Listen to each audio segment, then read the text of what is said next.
trying, tell them it's all gonna be fine. Cause I'm different, I swear that I'm different. I come from that fuck you pay me. Well, if you work a job, it gon' be some slavery, I'm telling you. Well, if you working hard to save, it might not even be enough. I'm taking that hard stuff. I'ma wake up chasing, baby, know I need them big bucks. I had doubled up on the real, you know I can't be stuck. Welcome back to another episode of Zay's Way. I'm your host, Zay Applin, your favorite cousin, your favorite nephew. Back at the room with it, back at it, man. You know what I mean? Honestly, bro, I had an episode that I filmed before this. I might still put it out. I might not. But it felt authentic, but it ain't feel all the way me though. It felt like I was trying to really hone in on tone and cadence to an extreme level to where I was hyper focusing on it. And parts of it didn't sit well with me based on the week I had after that. It just wasn't in alignment. The week I had just wasn't in alignment with what I spoke in that episode. I hope y'all like my flowers, by the way. You know what I mean? Appreciate it too. You know what I mean? Got some white flowers. They smell great too. I see that video where the nigga was like, I'm a matcha nigga now. I'm a white flowers type of white rose type of nigga now. I like white rose. I'm a white rose type of nigga now. No cap. But yeah, so if this gonna be the first episode of Zay's Way since the return, welcome back to Zay's Way. Yeah, we was gone for a minute, man. Rightfully so. Well, I should say for good reasons. We wasn't just away just BSing off. And I mean I can speak for both of us when I say that. But for myself, I know, yeah, I had to go some things, bro. I had to go through life. I had to experience life. And you can't run from life, bro. You really can't. I mean, you can stay in the house all day, not work, not do all these different things. But at the end of the day, yeah, you gonna have to experience some life, bro. There's no way around it. There's no running from it. There's no hiding from it. You gonna have to get these lessons that you gotta learn, bro. So it's up to you. I mean, if you just want to live that mundane life, and I've had that feeling sometimes. It's like, man, I just want to be average, bro. I don't want to do none extravagant, nothing spectacular, because that take time and energy and just, yeah. Just age. Sometimes you just, man, try to do that, bro. Just take a lot out of you, and life is already draining as it is. Just the matrix that we in drains you naturally, bro. I wouldn't say naturally because there's nothing natural about it, but it's just designed to drain you. So anyone who still has a vision within a draining system, it's pretty powerful, that alone. So once you get to that point of understanding that this system is set up to drain you, you get the understanding of knowing that me having my purpose and my vision still on my mind alone, I'm winning. So just to, revert back to the point of life is the greatest teacher. Experience is the greatest teacher, bro. You can read all the books you want. You can listen to all the podcasts you want. You can listen to the greatest speakers. You can watch esoteric documentaries and read the books, listen to audio books. All that is cool and it helps. It helps. But life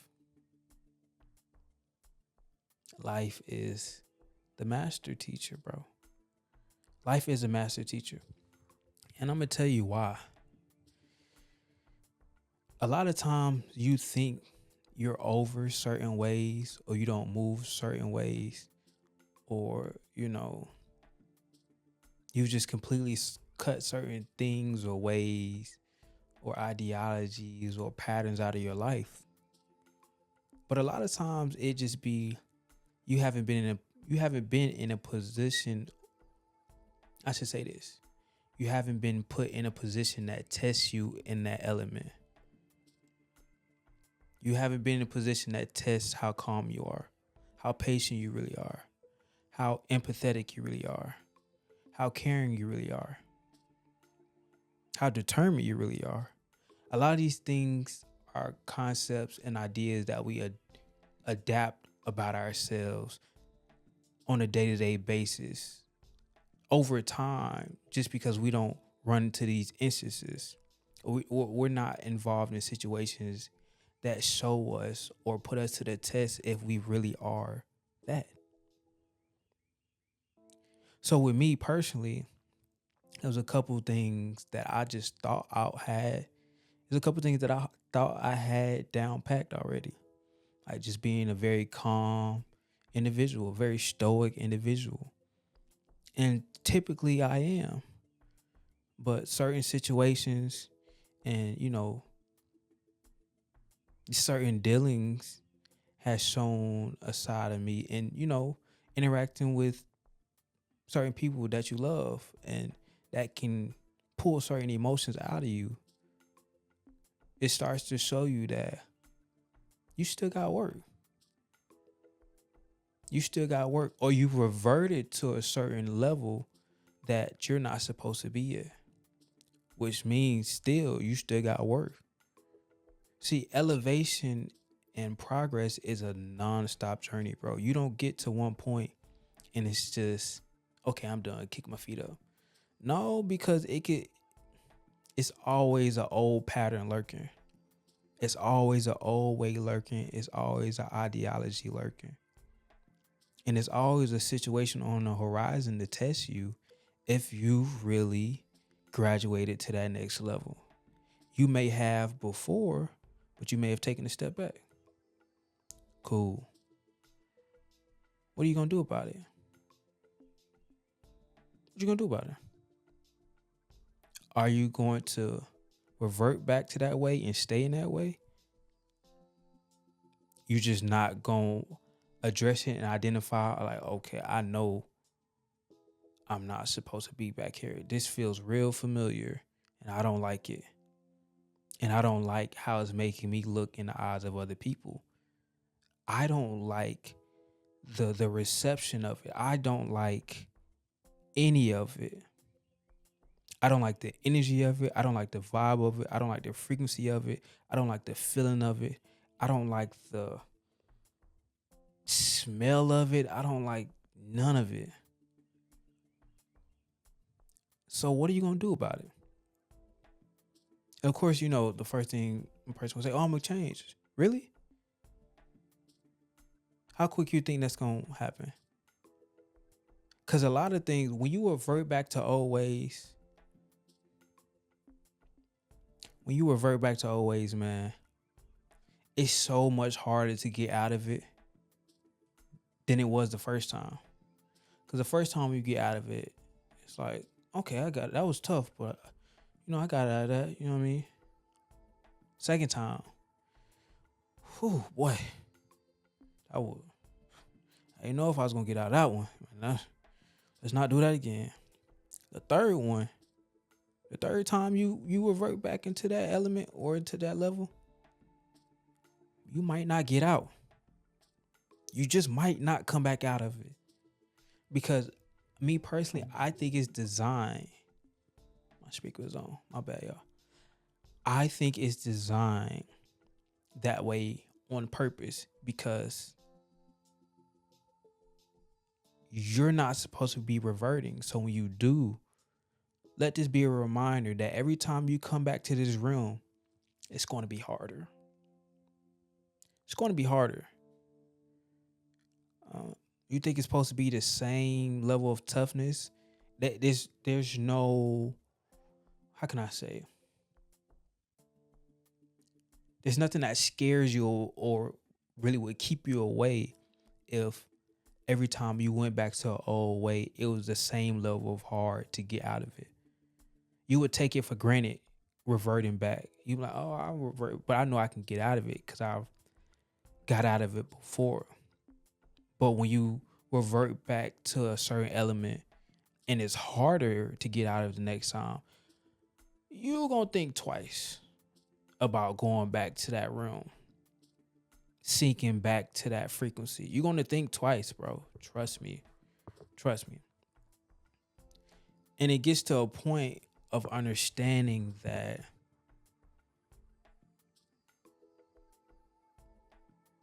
progress is compounding.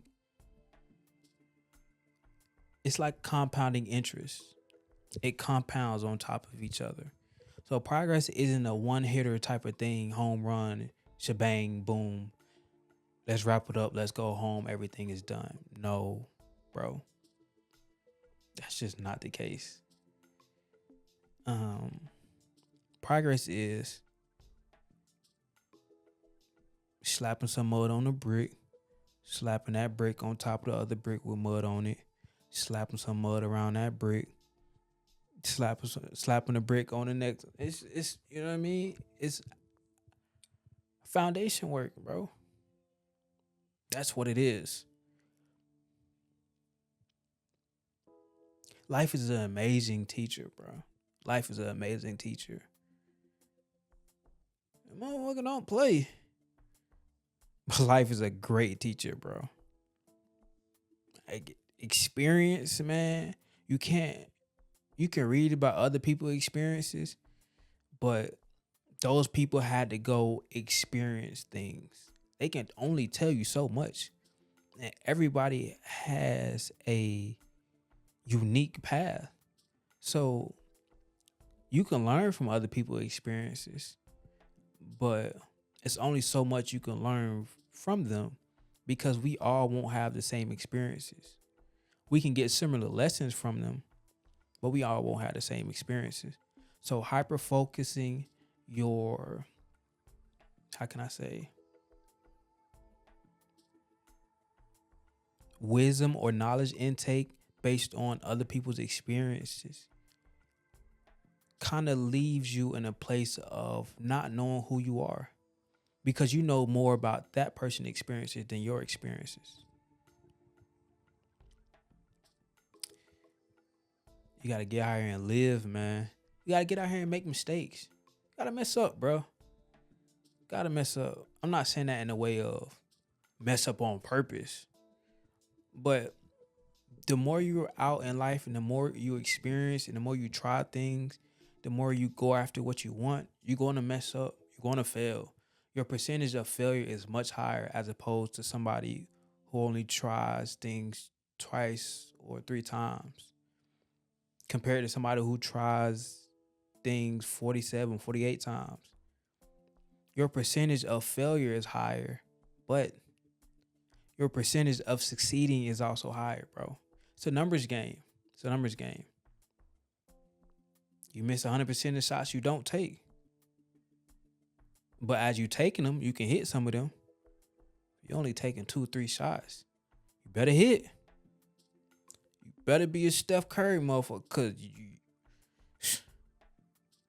Because I mean, probability is not in your favor. So you got to understand, bro. Don't move around trying to be perfect. Be better than you was yesterday.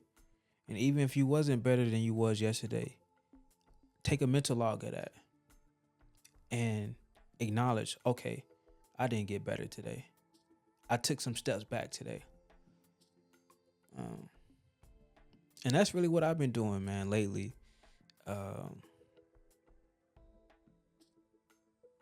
I just I've been very impulsive in certain ways lately, very emotionally outward and not in a good way.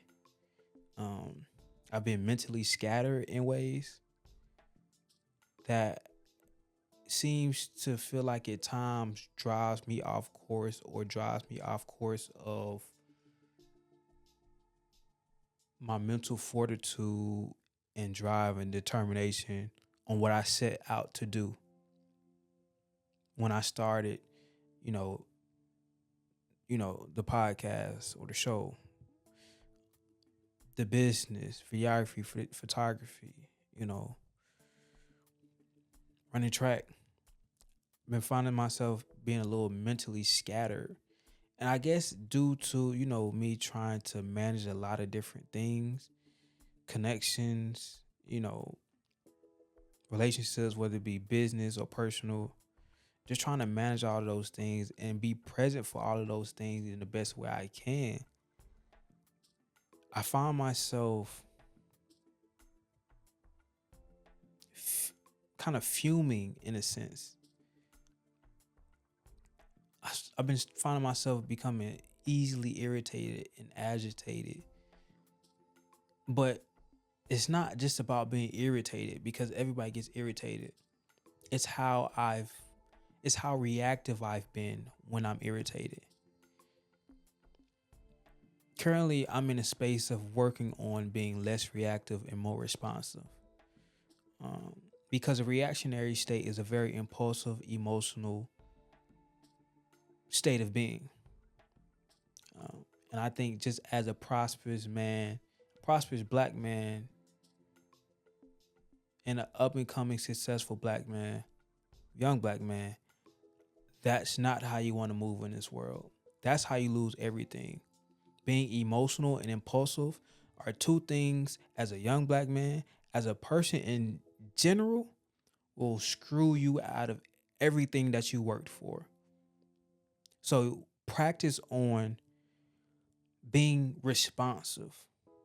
Those moments where you're upset, breathe. Everything does not deserve a reaction, bro, because it gets draining. You, in hindsight, you look back at it and you're like, why did I blow up over that? Why did I drag that? Why did I put so much energy into that? Now I'm tired. Now I can't even put forth my best foot towards my purpose, towards my vision. Because not only am I gassed from that, giving so much emotional and mental energy to a reaction, I'm also in a space of feeling bad or feeling out of alignment because I just moved out of character. So now it's a double whammy. You really don't feel like doing nothing right now. Just be real with yourself, man. Be real with yourself of who you really trying to be. Who you really trying to be. Be real with yourself about that. Not who you want people to know you as. Not a character, not a facade, not a mask that you wear out in the world that people know you as. But when you go home, who do the people who are closest to you, how do they know you? How do they look at you? How do they receive you?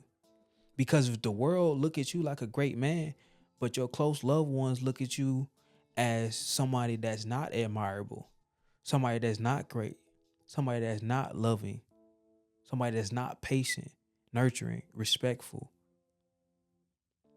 What the world see and what they see is two different things. And then you got to ask yourself, which one is more important? How the world see you or how your family see you? And really not just how your family see you, how the ones closest to you, the family you create, see you. In my opinion, that's much more important because those are the people that's there for you at the end of the day. The people out in the world, they like you for conditional reasons. People I didn't even say love. They like you for conditional reasons. They may like you because you entertain them. You know what I mean? You make them feel good on days, whatever it may be. but it's a condition behind it. If you didn't do those things for them, would they still like you? And one could play the advocate, the opposite advocate, and say, if you didn't provide for your family, would they like you? Now, me personally, I think if you with the right family structure and have the right family set up and instill the right morals and values and wisdom in the family that you've created, I think even if you're having a down period of providing for your family, I think they still not only like you but love you because they know that spirit of a father is still there, spirit of a loving husband, spirit of a intelligent, masculine, emotionally intelligent man is still there. Underneath the money, underneath the physical appearance, the aura, the spirit, the soul of a divine masculine man is still in their presence. So I think the love is still there. You know, the reason that I even talked about this today, my homeboy Derek, I used to film with him over at 3 Milli Studios, and I just hit him up like a week or two ago. I just, seeing, hey bro, what's up, man? How you been? Boom, boom, boom. And he was saying like, yeah, man, I'm glad y'all getting the podcast back rolling. I've been thinking about getting back into mine soon too. He was just like, sometimes you got to go through life to have an episode. Sometimes you got to go through life to have an episode. I'm like, bruh, that's some of the realest shit I done heard. And it's so simple, but it's so real. Now, if you talk about pop culture and gossip, you don't need to go through anything. You can just see what other people are going through and talk about that, because that's all they do. Pop culture content and, gossip content. That person can live in a house all day. Their content is based on other people living their lives. When your content or your words that you speak is based around true wisdom, true knowledge, experiencing things, learning things, you have to go through things, bro. You have to go and get some substance for the people. People don't want to hear from a person that's inside all day because that's not relatable. Most people in the world are outside working, doing something, getting to their bag. Like Stephen Cole said, getting to that chicken bag. I mean, doing something, bro. Talking to women, talking to men. They're outside in the world in some capacity. The average American, the average person is going through some type of problem or trouble right now. At least one. At least one. You got at least one problem or going through one troubling situation right now that you're trying to figure out. You got to be relatable, man. You got to be able to evoke the spirit of relatability to where it's not about bringing the audience into my bubble. It's about opening up the audience to allow me into their bubble and speak amongst them. See, I see people on the internet, they think it's about forcing the audience to come into their bubble and see where they at and reside in their space. No, it's about allowing the viewer to roll out that carpet for you to walk into their bubble, into their space.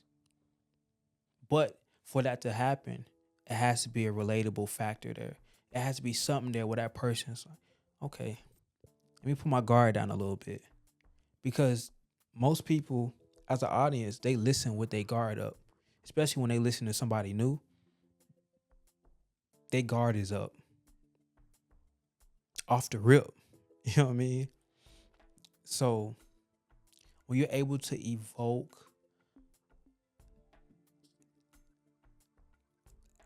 certain emotions out of people and not provoke, that's when you make a lasting impact on people. Because provoking people is very temporary. You get them mad for the moment. It might be clickbait, it might be rage bait, but evoking emotional spirit out of somebody or evoking certain emotions that reside in certain realms of the spirit, it it brings you to their level. It doesn't bring them to you. It doesn't bring them to your level as a speaker. You exist on their plane now. And now that you're evoking emotions out of them, they're much more intrigued by your content. And this doesn't automatically mean that they're going to take what you're saying as truth off the bat, but they're listening now. They're not just listening to respond either. They're listening to see, okay, what are you really trying to say here? Let me get an understanding. Let me first, I always tell people this, and we're going to pivot after this. When you're trying to speak words to a certain audience, whoever it may be, for them to even try to digest what you're saying, you got to get it on a palate first. If you never get what you're saying on their palate, how can you expect them to digest what you're saying? You got to at least get it on a palate first. So once you get it on a palate, now it's up to them to see if they want to digest it or not. Now they have the option. But if you provoke them, the option is never there. Automatically, they're deflecting. Their guard is up automatically. So yeah, man. All of that ties into showing the importance of why you have to go live life, bro. You have to experience life. You can't escape that, bro. You can't escape pain. I was listening to something today from the Danza Project, and he asked Charleston White, is pain the greatest catalyst to building character? And I'm like, I think if it's not number one, it's up there, top three. Pain do some things to people, both good and bad. But let's just hit on the good aspect in terms of evolving a person. Let's make this clear. All that is transmutation of emotional energy. Because pain, when you feel pain, it's meant to destroy you. It's meant to crumble you. It's meant to send you on a downward spiral. It's meant to. But when you use pain as a catalyst to enhance your character, enhance your lifestyle, enhance your drive, determination, focus, that's transmutation of emotional energy. That's alchemy. It's emotional alchemy. Everything is energy. So anything that's energy can be used in the form of alchemy. Man, I'm telling you, bro. Pain, I do believe, causes change in this world. Whether you cause pain to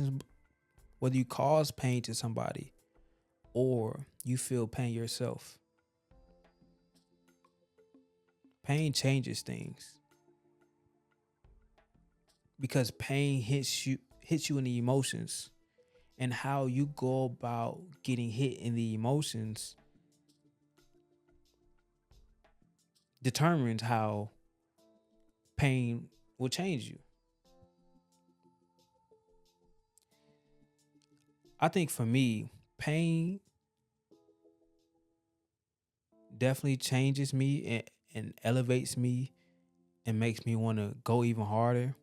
But when I cause pain on other people, it it really makes me take a step back, analyze. Okay, bro, hold on. You just caused pain in this person, and not in a physical way. So something you're saying or how you're moving, your character is off, bro. Your character is off. Take a step back, analyze, check yourself, bro. Okay, you doing this. You too impulsive. You need to check that.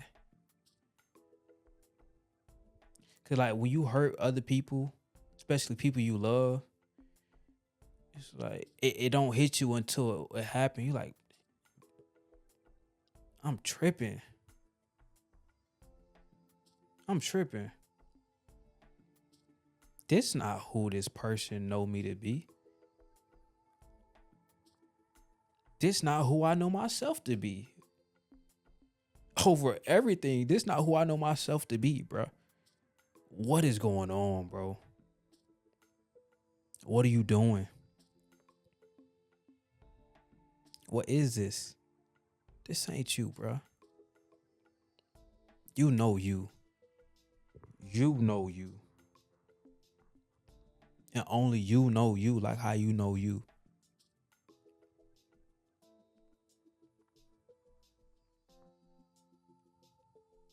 Gotta be accountable with yourself and your actions, man. I know I talked about this on the Paradigms Perspective show, man. Be accountable of when you mess up. Don't make excuses for it. Don't say this is why I messed up. You can explain how and why you messed up, but make sure that's not in the form of excuses. Be accountable. Especially if you want to be seen, fellas, as a grown ass man, hold yourself accountable when you mess up. Ladies, if you want to be seen as a grown ass woman, hold yourself accountable when you mess up. We're not kids. We're not children. Now, even children hold themselves accountable. But let's stop doing this whole thing where we mess up and we say, "Oh, well, I wouldn't have did this if you wouldn't have did that." Even if that person did do something to slightly push you to that point to where you did whatever you did or said whatever you said, you're saying that that person has emotional control over you or a certain level of power over you for you to act in that way because you're blaming your actions on something that they did. So they have control over you. You are their puppet. At that point, they know exactly what to say or what to do to get you in an uproar, to get you in a certain way that's not conducive to you. That's not a very powerful position to be in.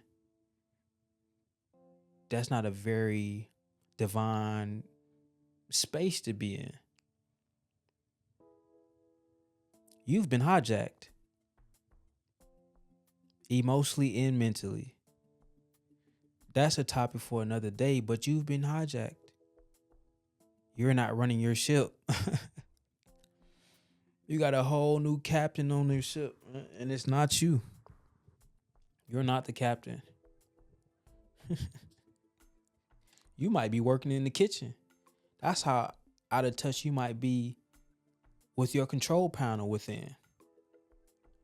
I don't want to lose y'all. Hold on. Let me reel it in, man. But all in all, bro, live life. Mess up. Love. Feel things. Go through things. Grow through things.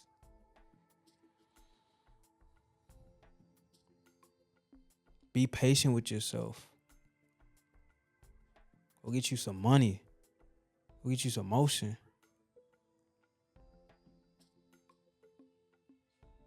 Develop your mind. Read. Study. It's important, bro. It's important. All these things are important. Do the things that people are not doing. Not just because they not doing it, but because it's gonna elevate you. And a lot of people don't like to do things that's gonna elevate them because it's not it's no instant gratification in a lot of those things. A lot of those things you gotta weigh, and it happen over time, and it's a slow build up process. A lot of people like that quick hit dopamine, that dope Instagram likes, social media likes,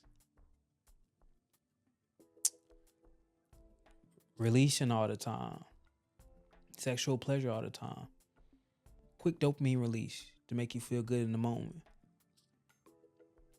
But when that clarity kick in, what am I doing?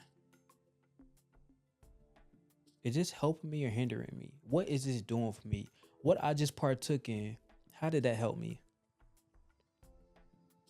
What I just listened to, how did that help me? What I just watched, how did that help me? Now, ask yourself those things again, but in reverse. What I just partook in, how did that hurt me? What I just listened to, how did that hurt me?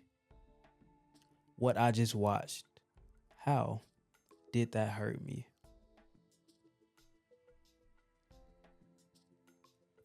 It's time for us to start being real with ourselves, man. No more playing around, no more making excuses, bro. This is me talking to myself too, bro. This not just me talking at y'all. I'm talking with y'all. I talk to myself. This me talking to myself. I just got a camera right here. But I'm in the audience with y'all. The version of me that's been fucking up, he's in the audience with y'all listening. This is my higher self speaking. I summon my higher self when I talk in front of the camera. But the version of me that's been messing up, he right there with y'all listening. I'm human. I ain't perfect. I'm a great man. Great men's how they fought too. But great men know when they mess up. Great men know how to accept accountability.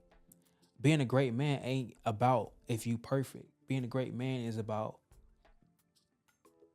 showing character, showing vulnerability at times, showing that you're human, showing your mistakes, not trying to hide them, saying, yeah, I messed up.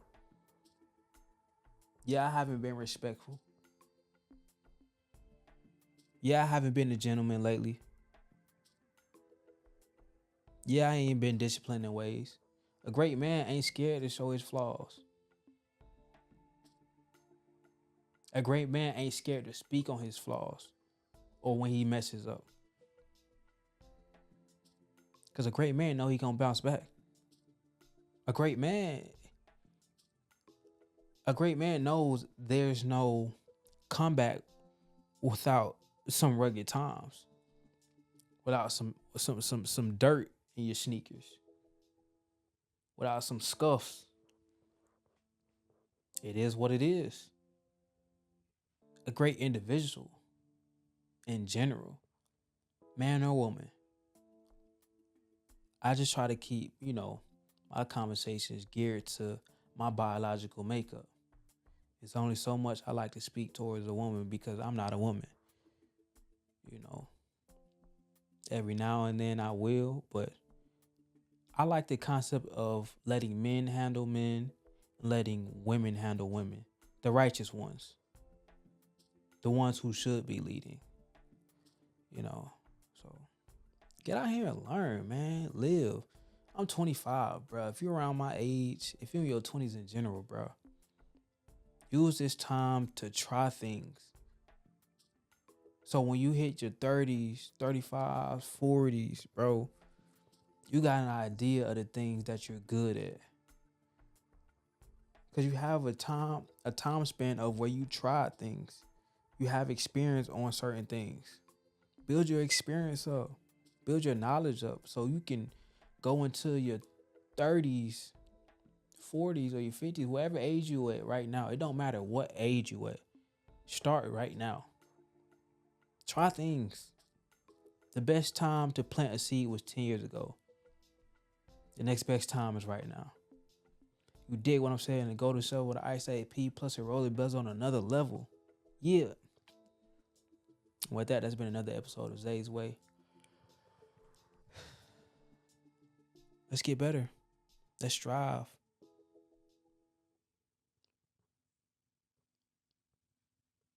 I'll catch y'all on the next one, man. Peace.